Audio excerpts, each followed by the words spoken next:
Pues esto vamos a hablar sobre sistemas de osteosíntesis para la osteosíntesis especial.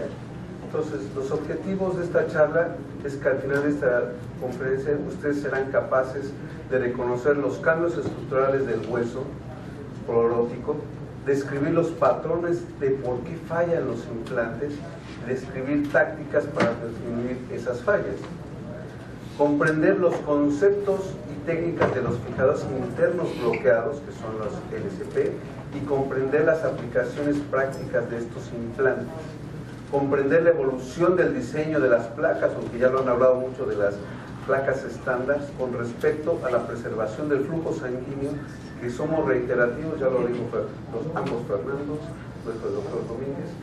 El flujo sanguíneo es lo más importante. Entender la base de investigación para el uso de los fijados internos bloqueados cuando existe osteopenia, y entender la base de investigación para el uso de los tornillos insertados unicorticalmente y por qué no. Por ejemplo, tenemos estos cambios donde vemos hombres, mujeres, cómo las mujeres después de la menopausia son los que más huesos poróticos tienen más que los hombres.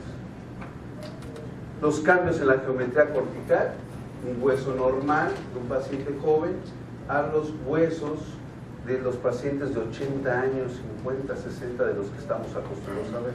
Entonces, el resultado de los cambios en el contenido del mineral óseo, la pérdida de las trabéculas es igual a corticales delgadas, limita siempre una fijación interna. Las fuerzas de impacto, tan simple, los jóvenes, un máximo del 20% debajo del punto de falla de estos implantes, y los viejos exceden el punto de falla 2 veces más que un paciente joven. Entonces, si de por sí fallamos en la manera de colocación en pacientes jóvenes, si fallamos en los ancianos, en los huesos poróticos, será peor. Entonces, se requieren 5 nanómetros de torque en los tornillos para asegurar una fijación en placas estándar o tornillos estándar de los que no son bloqueados.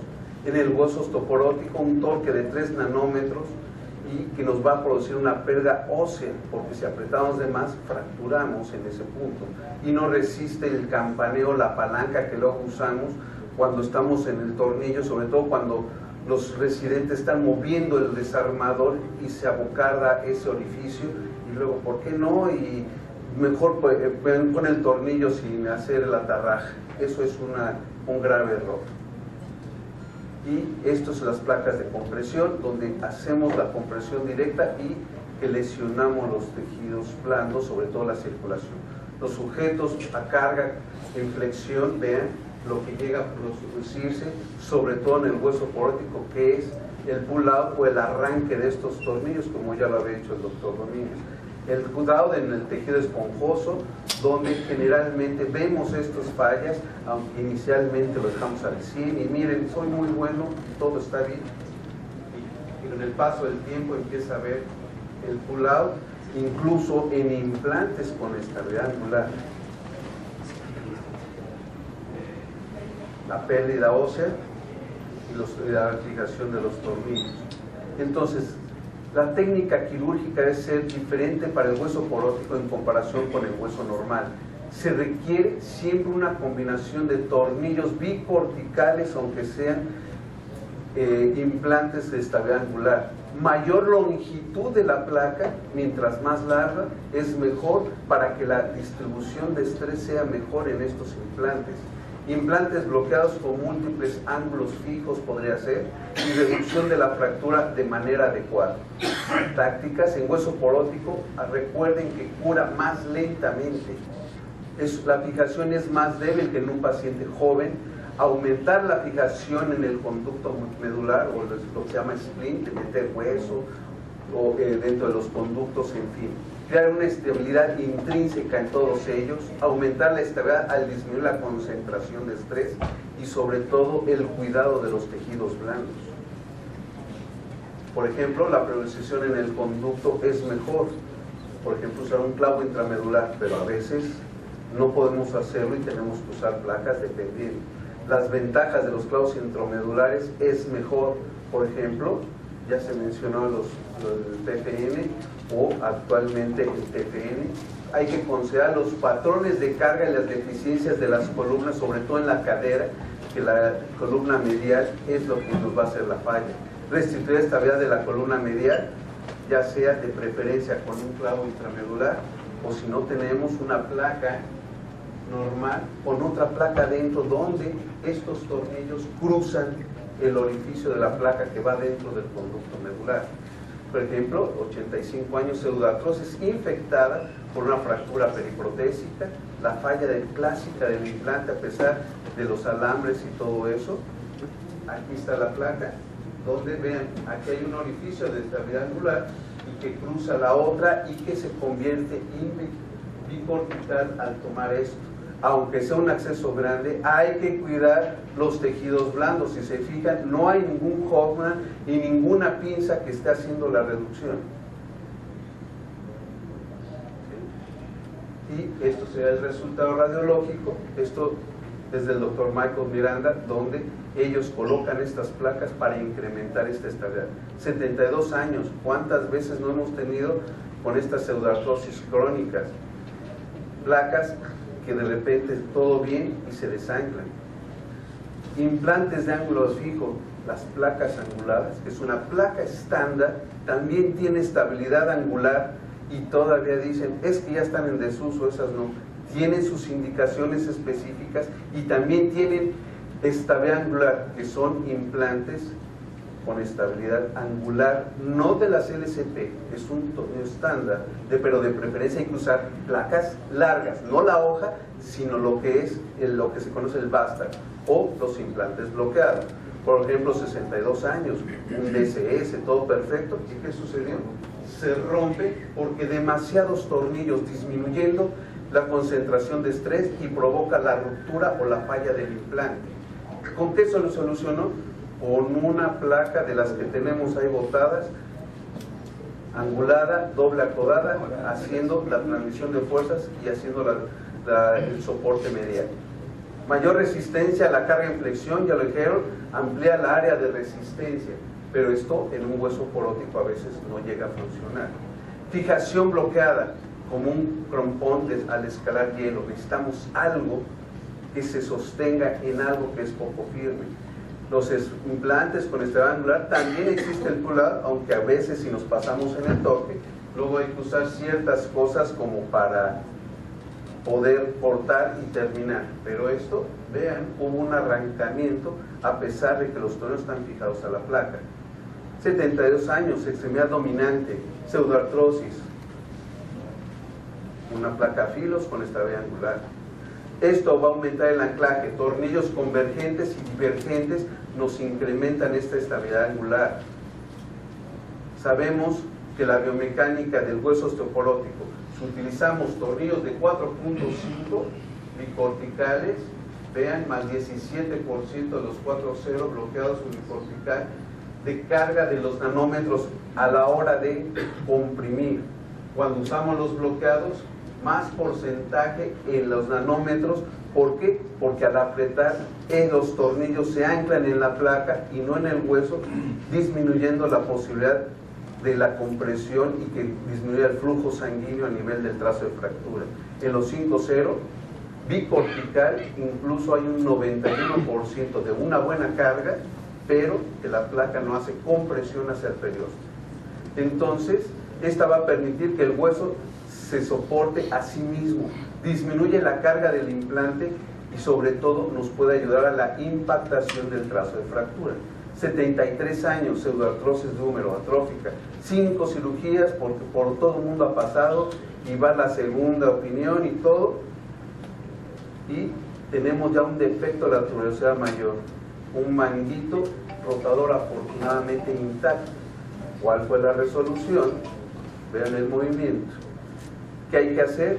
Colocar el fragmento óseo dentro del conducto medular. ¿Para qué? Para que se impacte.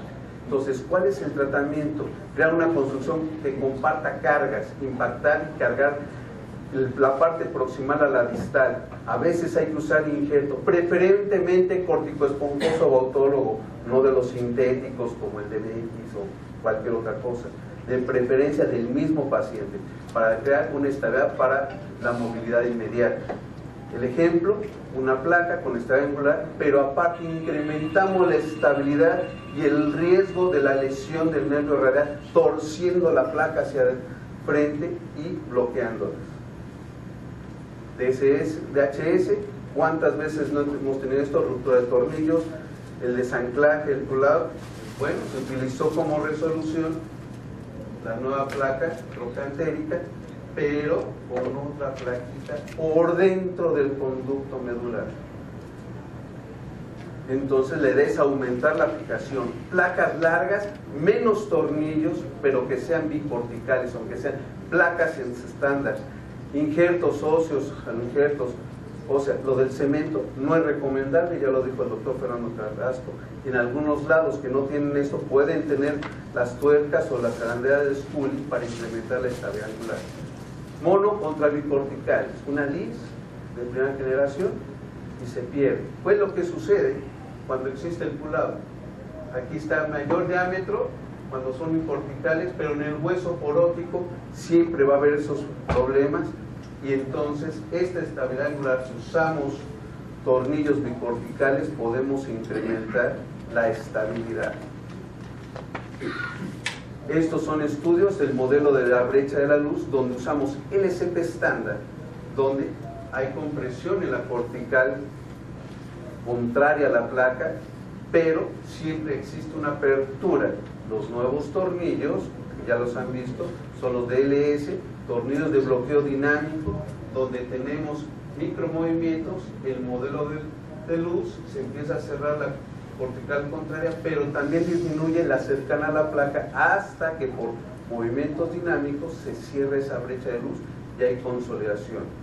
Estos son los modelos, vean, 2000 micras de movimiento en los 3.7 y en los 350 micras. Puede ser utilizado en placas LCP, la que quieran.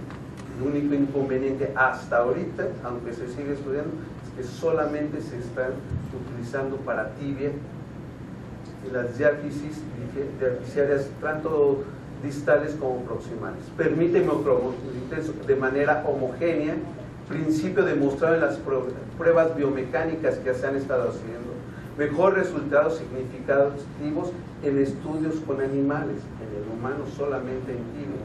Para la formación de un callo nos da una mejor estabilidad biomecánica y a nivel de tibia buenas experiencias clínicas.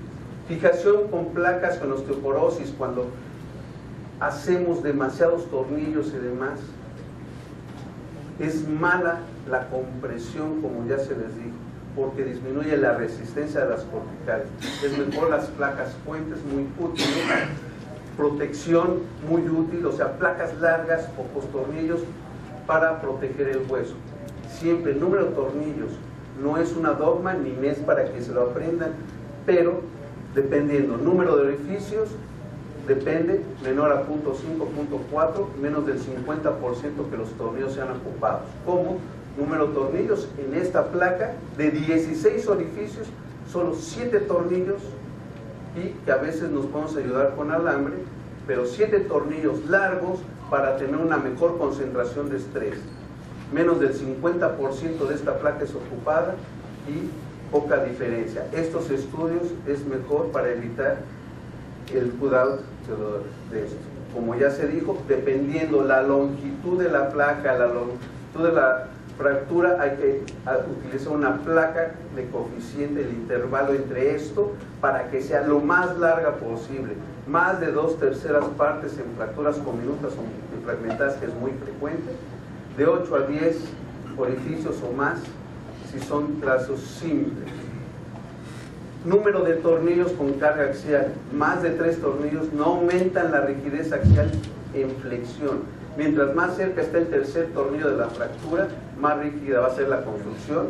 Más de 4 tornillos no aumenta la rigidez en torsión, y la rigidez en torsión se determina por el número de tornillos que nosotros pongamos en implantes de estabilidad angular. Placas y tornillos bloqueados, de preferencia bicorticales, que sean de diámetros grandes, dependiendo del hueso.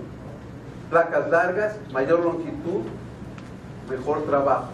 De menor, seguro va a haber pull-out y los esfuerzos en los tornillos y ruptura.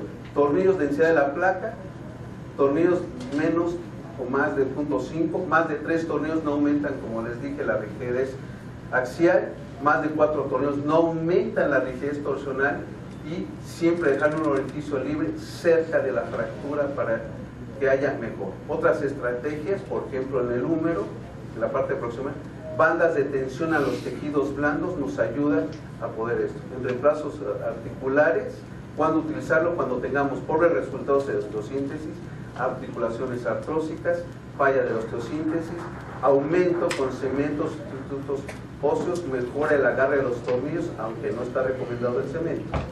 Y en conclusión, use el conducto medular también para restituir las columnas, poder impactar. Implantes de estabilidad angular, si no estándar, pero placas largas, como si fuera un puente, para aumentar la superficie del implante. También podemos utilizar hojas en espirales, como en cadera o en fémur distal. Incrementar la estabilidad, si no podemos, las artroplastías. Muchas gracias.